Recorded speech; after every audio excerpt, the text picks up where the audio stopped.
મિત્રો, ઓમ નમઃ શિવાય.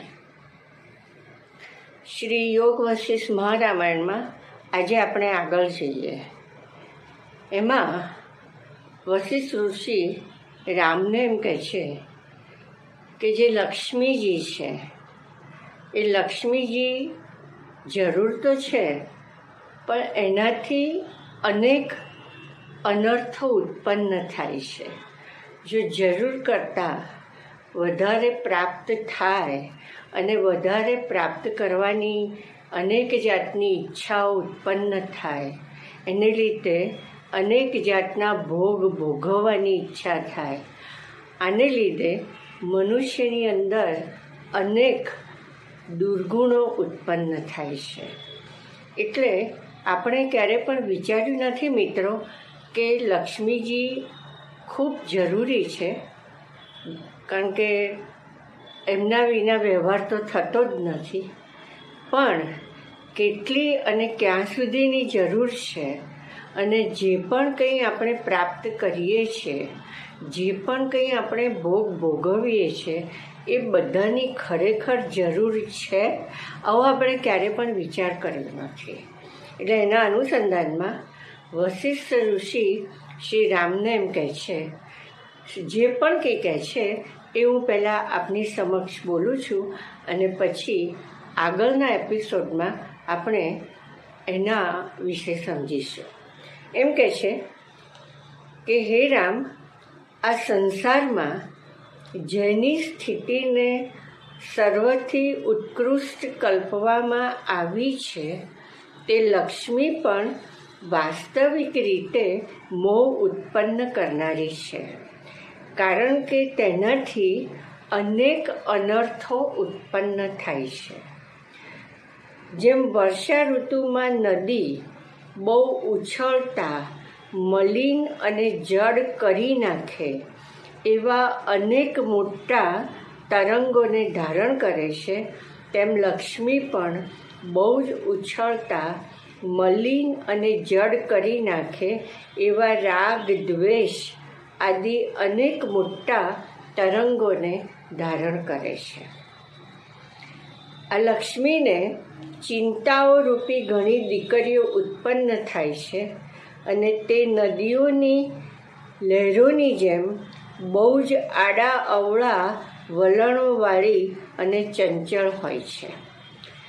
પગમાં અગ્નિના તણખલાથી દાઝી ગયેલી કોઈ અભાગણી સ્ત્રી જેમ એક ઠેકાણે પગલું નહીં રાખતા કડંગી રીતે આમ તેમ દોડ્યા કરે છે, તેમ અભાગણી લક્ષ્મી પણ એક ઠેકાણે પગ માંડ્યા વિના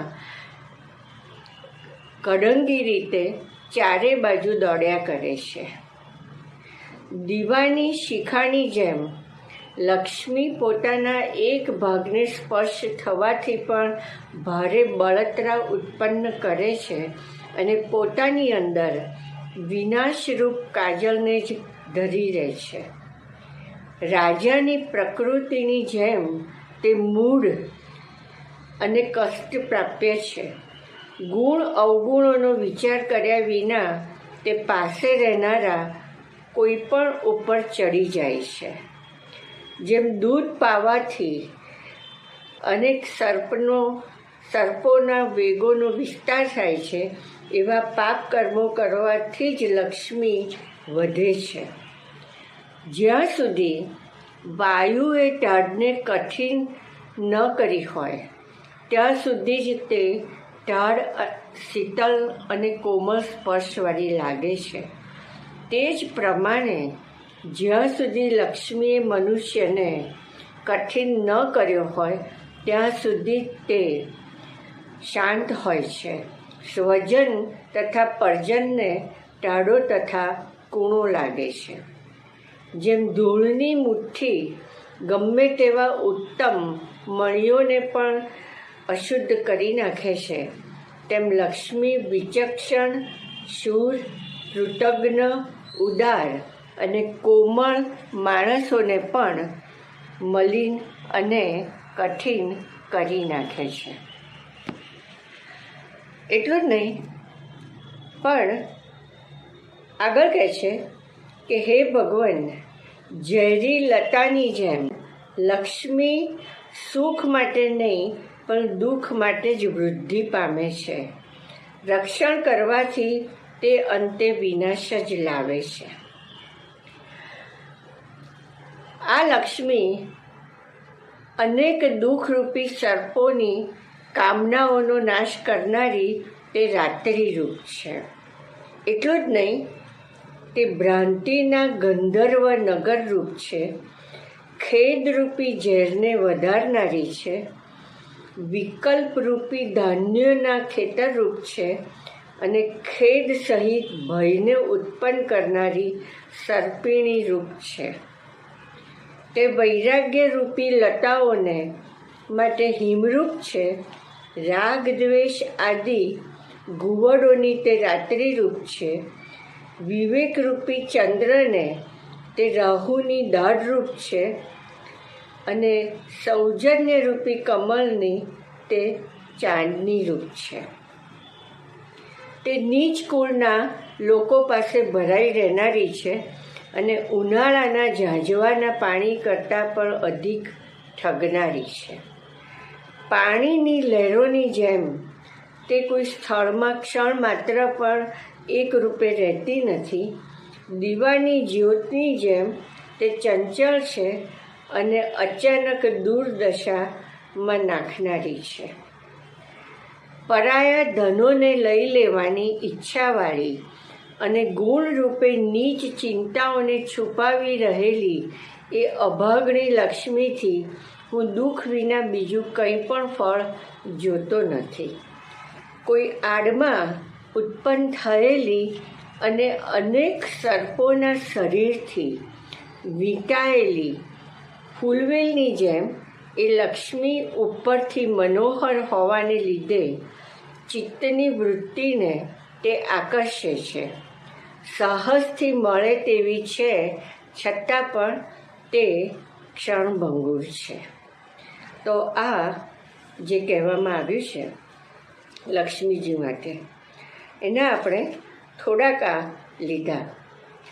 એના જે શ્લોક છે એ આપણે થોડાક લીધા.